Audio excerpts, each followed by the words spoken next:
बिस्मिल्लाहिर्रहमानिर्रहीम। तमाम दोस्तों को वेलकम करते हैं अपने चैनल के ऊपर। और आज हमारी डिस्कशन का जो मौजू है वो जितने भी सुप्रीम कोर्ट और हाई कोर्ट के जजेस हैं, उनके लिए इनकम टैक्स ऑर्डिनेंस के अंदर जो है वो स्पेशल किस्म के जो बेनिफिट्स हैं और जो उनको प्री रिक्विजिट्स मिलते हैं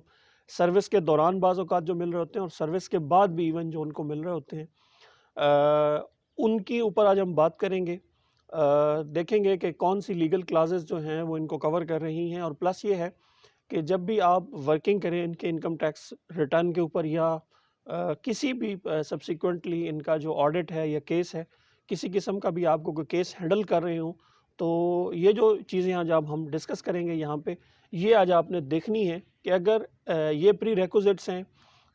तो इनको आपने टैक्स कैसे करवाना है और इनको आपने इनकम टैक्स रिटर्न के अंदर जो है उनकी मेजरमेंट कैसे होगी और उनको आपने शो कैसे करना है। तो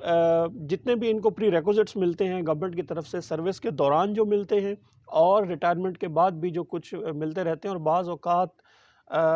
जजेस की वफ़ात के बाद उनकी जो फैमिलीज़ होती हैं, उनको भी ये कुछ बेनिफिट्स जो हैं वो ताहयात मिलते रहते हैं। उन बेनिफिट्स की जो वो कौन-कौन से बेनिफिट्स हैं और उनमें कौन से एग्ज़ेम्प्ट हैं, कौन से नहीं हैं, ये आज हम डिटेल में डिस्कस करेंगे। सबसे पहले हम थोड़ा-सा इसकी जो लीगल क्लॉज़ है वो देख लेते हैं कि ये किस क्लॉज़ और किस सेक्शन के अंडर आते हैं। तो अगर आप देखेंगे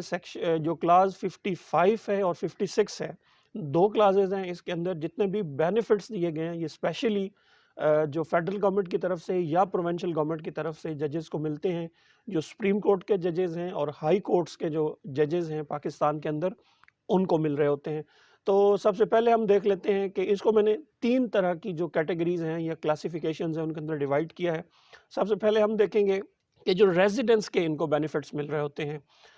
जो इनको रिहाइश जो मिलती है, सरकारी रिहाइश मिलती है, या ये अपने बिहाफ़ पे जो रिहाइश जो है लेते हैं और उसका हायरिंग बेसिस के ऊपर गवर्नमेंट इनको बाज़ औक़ात पे कर रही होती है। और उसके बाद हम देखेंगे कुछ बेनिफिट्स होते हैं जो इनको सर्विस के दौरान मिल रहे होते हैं, उनकी एग्ज़म्पशन होती है और वो अप टू द सर्विस होते हैं। और आखिर में हम देखेंगे कि एक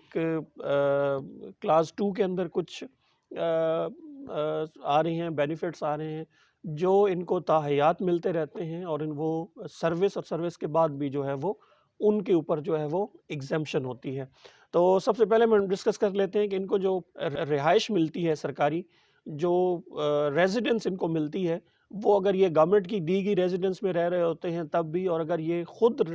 रेजिडेंस लेते हैं और उसका गवर्नमेंट इनको पे करती है, तो उस रेजिडेंट्स के लिए जो रेंट फ्री इनको रेजिडेंस मिलती है, जो अकोमोडेशन मिल रही होती है, वो अकोमोडेशन भी जो है वो एग्जेम्प्ट होती है टैक्स से। उसका भी जब भी आपने बेनिफिट्स इनके कैलकुलेट करने होते हैं, इनका आपने इनकम जो है या बेनिफिट्स और प्री रिक्विजिट्स को मेजर करना है, तो उसमें इस जो जो रेजिडेंस इनको मिल रही होती है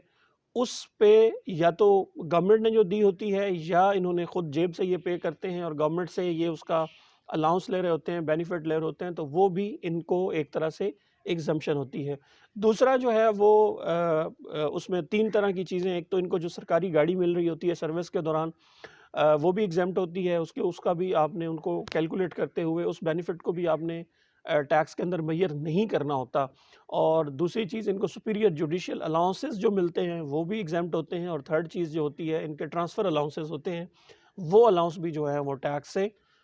मुबर्रा होते हैं, वो भी हम उनको एग्जेम्प्ट कहेंगे। टैक्स के अंदर आपने उनकी किसी किस्म की कोई मेजरमेंट नहीं लेनी होती। और थर्ड तरह के जो होते हैं वो सेक्शन 2 के अंदर होते हैं। उसमें ये होता है कि 1000 यूनिट बिजली का, 1000 यूनिट जो है वो लोकल कॉल का होता है। इसके अलावा 200 लीटर फ्यूल इनको मंथली मिल रहा होता है, गैस, पानी, और ये जो चीज़ें मिलती हैं,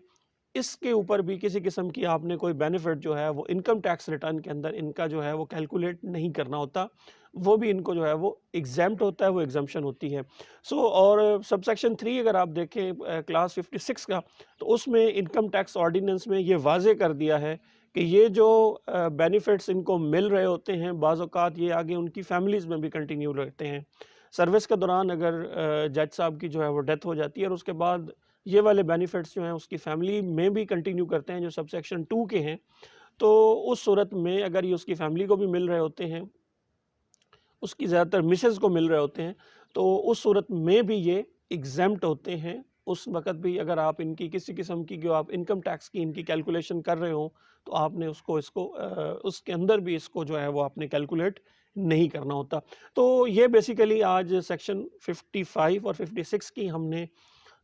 شارٹلی سمری دیکھی کہ کون کون سے بینیفٹس ہیں، کون سے بینیفٹس ان کو سروس کے دوران ملتے ہیں، کون سے اس کے بعد ملتے ہیں، اور کون سے اور یہ بھی مخصوص ہے کہ یہ جو تمام بینیفٹس آپ کو مل رہے ہوتے ہیں، یہ بینیفٹس جو ہیں وہ صرف ہائی کورٹ اور سپریم کورٹ کے جو ججز ہیں ان کو ملتے ہیں، اور یہ جو فیڈرل گورنمنٹ یا پروونشل گورنمنٹ جو ہوتی ہے وہ دے رہی ہوتی ہے. تو اس وجہ سے آپ نے جب بھی کسی سپریم کورٹ یا ہائی کورٹ کے کسی بھی جج کی انکم ٹیکس ریٹرن کر رہے ہوتے ہیں یا اس کے پری ریکوزٹس کو میئر کر رہے ہوتے ہیں تو اس وقت آپ نے اس کو ملحوظ خاطر رکھنا ہے. امید کرتا ہوں ہماری آج اس مختصر سی ویڈیو میں ہم نے بڑا ڈیٹیل میں ڈسکس کیا کہ کون کون سے بینیفٹس ہیں، کس کو یہ ملتے ہیں، ان کی میئرمنٹ کب آپ نے کرنی ہے، کب نہیں کرنی. تو یہ جب بھی آپ یہ انکم ٹیکس کا گوشوارہ یا ریٹرن کر رہے ہوں تو آپ نے اس کو ضرور جو ہے وہ اس دونوں کلاسز کو 55 کو اور 56 کو آپ نے ذہن میں رکھنا ہے. میں امید کرتا ہوں ہماری اس ویڈیو سے یقیناً آپ کو فائدہ ہوا ہوگا. اگر آپ کو ویڈیو پسند آتی ہے اس کو لائک کیجئے، شیئر کیجئے، اور اگر آپ کا کوئی سوال ہے تو ہمیں نیچے کمنٹس میں بھی آپ لکھ سکتے ہیں. آپ کا اور آپ کے وقت کا بہت بہت شکریہ.